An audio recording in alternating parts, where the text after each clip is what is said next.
I am not a financial advisor. This is not financial advice. Do your own research. Consult a professional investment advisor before making any investment decisions. This show is for entertainment only. Faites vos propres recherches. Here we are in another episode of the Simple Success Podcast. And this is financial life coaching from a happiness perspective.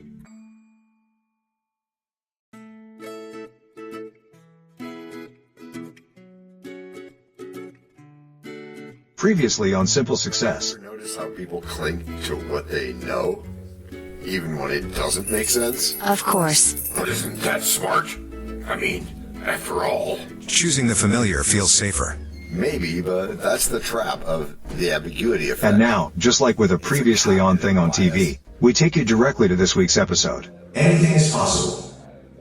Oh, loss is awful. John, I can't stop thinking about how awful I felt to lose $500. Gasp. Gasp.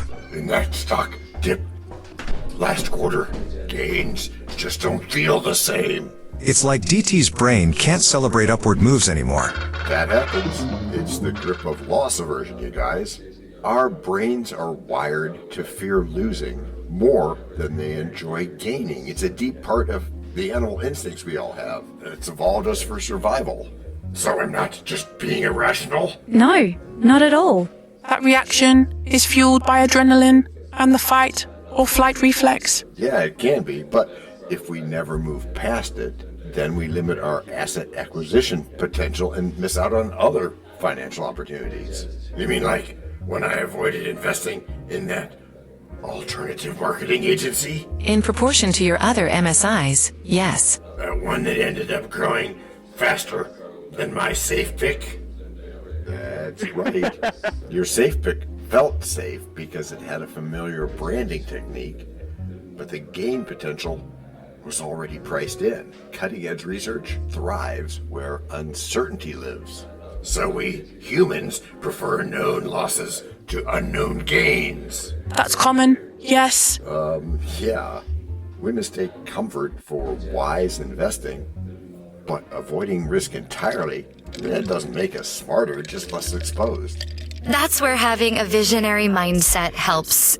You all make it sound so simple, but I still feel the sting of past losses. But that's understandable, and it's okay, but holding on to pain becomes one of those bad habits we need to unlearn. It keeps us locked in a fixed mindset. Okay, so how do I shift out of that? Well, one way is through mental health strategies, especially mind hacks, that challenge how we see losses. But doesn't that go against the idea of a focused investment? Only if you misunderstand what you're doing. Having focus doesn't mean ignoring all the other lanes. Even Bill Gates and Warren Buffett advocate thoughtful investing with awareness. I guess that's why we talk about calm investing. Because it's not just about what we pick, but how we pick it. Bingo. And if we add creativity tools into the mix, Like using alternative data or exploring audio innovators. we can better manage emotion with innovation. That's a powerful point, John. And I've heard stories about how celebrity experiences shape their perspectives after big losses. Definitely. Yes, and what an inspirational voice that is. There's a real healing in hearing others talk about failure without shame. Because, even world figures like former President Barack Obama faced major setbacks before turning things around. We can't ever stop getting better. That's a habit. Oh, yeah, I guess that could be true. I've never thought of loss as something public figures experience deeply. Absolutely they do. From sports cars to chess techniques, everyone experiences risk differently. The key is turning that risk into informed choice. Choice. Yeah, that's the word. It's not just about gambling. It's about choosing to stay in the game. Well said, DT. And choice becomes easier when we base it on professional guidance, not fear. Oh, right. So I guess this is what they mean by... The courage to grow. Yep, courage, Kevin, not recklessness. just enough of a stretch to keep building that muscle. Like the muscle we need to do journaling, which can help in our investing. Doubting Thomas is thinking about keeping a journal now. Is that right, DT? Not anymore. Not anymore? Why not? No, I mean not anymore. I'm going to do it. I'm going to keep a journal. I'm going to track when I feel that fear spike and know what triggers it. Yay. That, DT, is brilliant.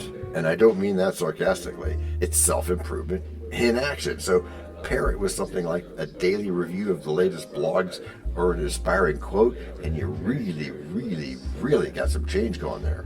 Okay. Or maybe I will pair it with... Financial life coaching from a happiness perspective. Yeah, that.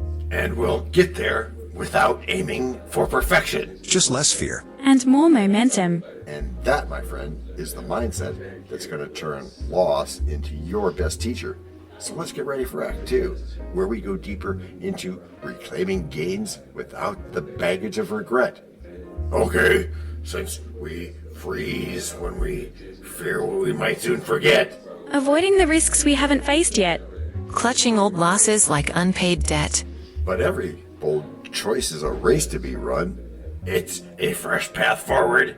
It's... Break number 1. I'm not trying to make doubting Thomases out of y'all. Yet you cannot tell a lie. Hey, George Washington is nigh?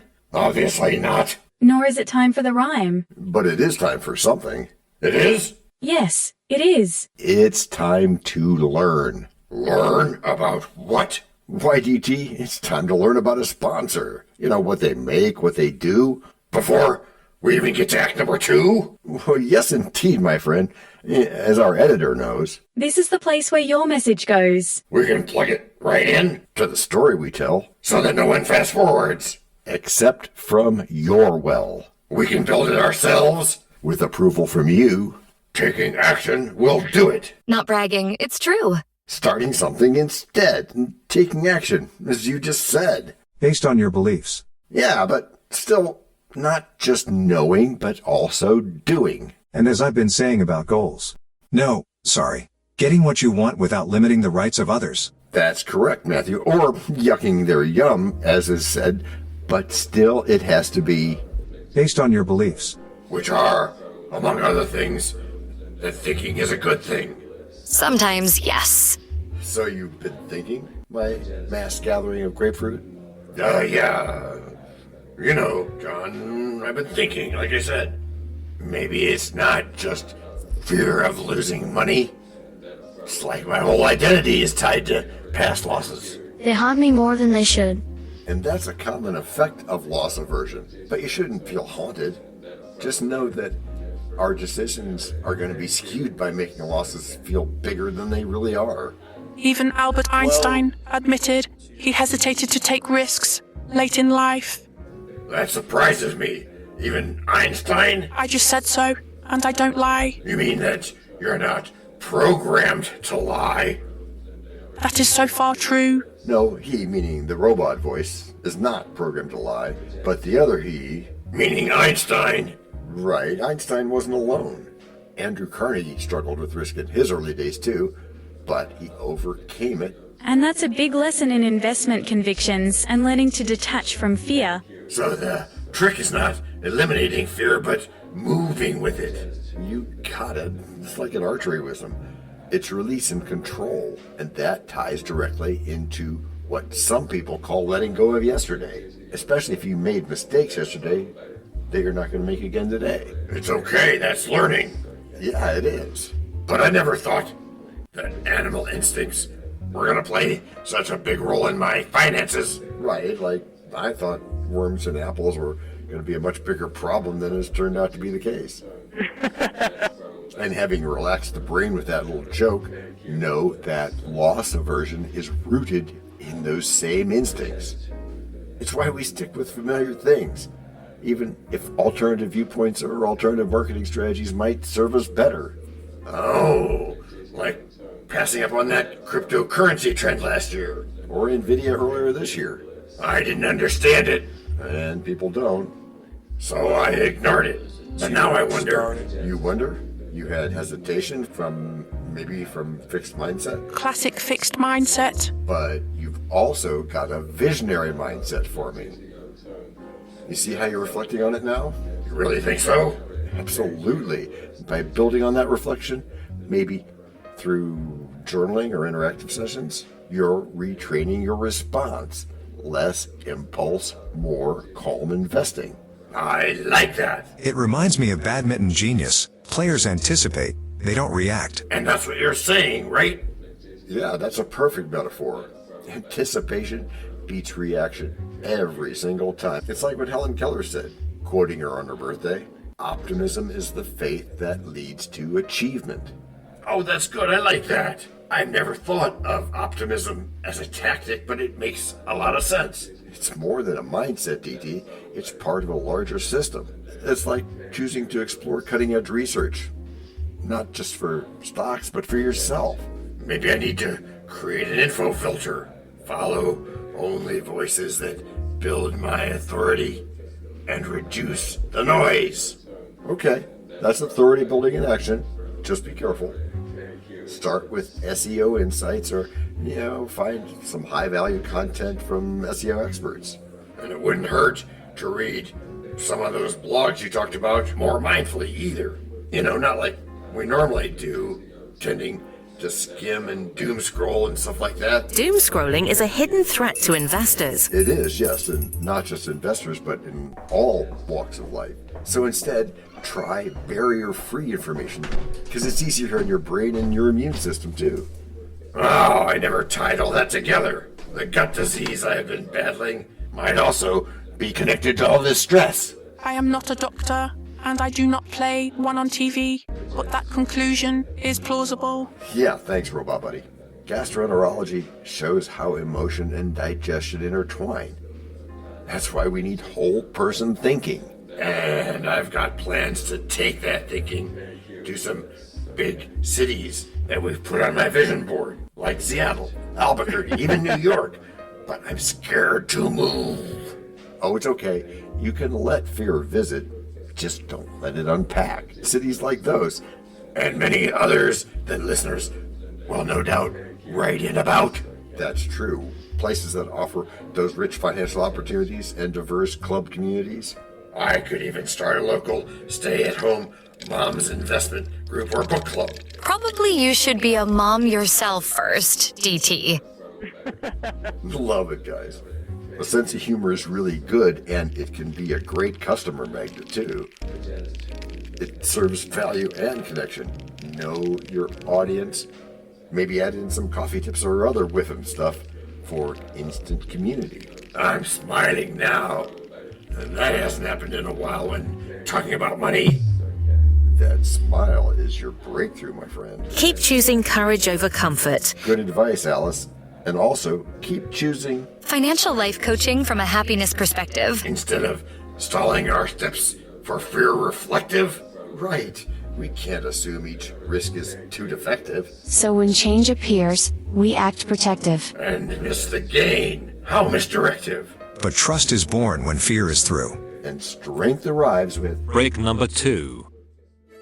We know a lot about you already because we know ourselves. For example, we know that you know how to listen to our podcast. We also know that you probably know how to subscribe. So as soon as you're done with that, tell us your story. We have ways you can contact us.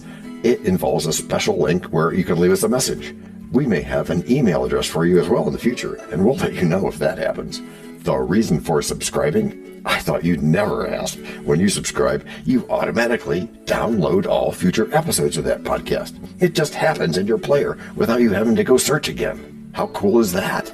This means better rankings for the podcast, more attention from advertisers, and more money. And this means more and better stuff for you. So your motivation is simple and easy. Subscribe today, whatever app and from whatever place you like. And don't just try to subscribe. There is no try. There is only do. We're changing the way we look at things, and remember, that's good. Eso es bueno. Also remember, this is financial life coaching from a happiness perspective. Coaching happiness. Our call to action is right in the show notes. Find it, and you win too. Can I sample that? Por supuesto, of course. Just simple it. Please make sure your seat belts are fastened and your tray tables are in their upright position. And make sure simple is a verb like Google is a verb. 我们回来了. That's we are back. Before we go today, let's have a quick thank you to all our emotional support voices. Thank you for having us. Yeah, thanks, guys. And I've been letting it sink in, John. So it's a good thing that we're back now and not then? That would be a time paradox, I think. Yeah, whatever. I don't have to run from loss anymore. It's just information. It's not my identity. Right, DT, and that's the turning point, where you're seeing loss as data, not as damage. You've started to reprogram your reaction, which is huge. I have, and it's wild. I passed on a passive income real estate opportunity last year because I was scared, but now I wonder what else I skipped. That's the loss aversion trap again. The pain of losing overshadows potential gain. But you're rebalancing that scale. So it's about shifting from protection mode to growth mode. That is. Calm investing isn't just about picking stocks, it's also about emotional clarity. And you're demonstrating it right now, right here, while we all watch. Or listen. Yeah, or listen. Thanks, Sally. I always thought emotions were a weakness in money talk, but now it feels like they're a compass. And that's wisdom right there. Emotional intelligence is the edge no one talks about in investing circles. I, for one, wish I had some. That takes a little time, robot guy. But right now, we can all remember what Warren Buffett says. Be fearful when others are greedy, and greedy when others are fearful. Yes, and that mindset counters loss aversion beautifully. It's not recklessness, it's thoughtful risk-taking. And that's quite a great coincidence, because I just journaled about this last night. You mean like Thomas Jefferson or Ben Franklin? Yeah, I call it my no more scarcity script. Oh, that's powerful. I haven't said this yet, but reflecting and naming your patterns can help rewire your neural pathways. So it's a good thing. Yeah, it is. And I've been practicing letting go. Because as you know, the root of suffering is attachment. I get that now. Releasing what no longer serves you opens the door to what will. Thoughtful investing begins with thoughtful living. Right. Like with self-directed IRAs, I started looking into those. Is that a way to lean into growth? True, it's a different show. We'll have to get into self-directed stuff in another show. But your idea is 100%. A self-directed IRA gives you choice and flexibility, perfect for someone ready to move past fear and into opportunity. Okay, John, I actually feel joy thinking about finance now. Yay for me. That's not a sentence I thought I'd ever say. And that joy, that's your new fuel. The best financial opportunities are powered by clarity and courage. That's a really good thing to know. And this journey's been something. From paralysis to action. And from fear to freedom. And the best part, you did the work. I just nudged you toward having some financial life coaching from a happiness perspective. Which is how you've all gotten good. Gracias por escuchar. Salut. À la prochaine. No robots were harmed in the making of this podcast. No dogs were shot either. This podcast and our other podcast are productions of Little Red Hen Industries. Part of the Sonic Boom Network, where we do the hard work for you. And Rishi helps our hen bake the bread by giving credit to these great people. Techno King, John Brandy. That's me. Alter Ego, Doubting Thomas. And that's me. Fact Checker, Napoleon Bonaparte. Social Manager, Abraham Lincoln. Always on the internet's inner tubes whatever. Media Expert, Augustus Caesar. Psychologist, William James. Sound Designer, Les Paul. Thank you for inventing multitrack. Language consultant, Leah, the French do-your-own research lady. Cough, cough, cough. Videographer, Ertaman Koshki. Lights, camera, action. Inspiration, many podcasts and other sources and of course Napoleon Hill. Additional inspiration and thanks go to Steve Jobs, Joseph Allen, Charles Darwin, Leonardo da Vinci, Henry David Thoreau, Abigail Adams, Jonathan Livingstone Seagull and the Stick Figure. Quick disclaimer here. Many sentences contained in our podcasts are of a very dangerous length, and were performed by highly trained vocal practitioners. On no account should inexperienced life forms attempt to imitate them without proper medical, jaw, and lung supervision. And before we forget, you can also subscribe to both podcasts, join the community, and benefit from many of our techniques, including financial advice, patience, practice, and even podcast production for your ideas. Of course, you'll have to head to the show notes, either on your phone or on the web, to get the links and stuff, and all those clickable links are in the show notes. Hey, Emma, do you, Samantha, and Daniel want to tell us a bit more about this stuff? Sure. The artificial intelligence or AI voices that you hear in our work are offered up by Google, Amazon Polly, OpenAI and ElevenLabs. They don't sponsor us yet, but we love what they do and we just love what AI can do when lovingly crafted. Finally, you can find us through our network. We happily consider guests and consider guesting on other people's shows. That sounds like a really old school computer voice. I'll call it Zarvox. It's definitely not Samantha, or any other modern AI. Yeah, thanks for noticing.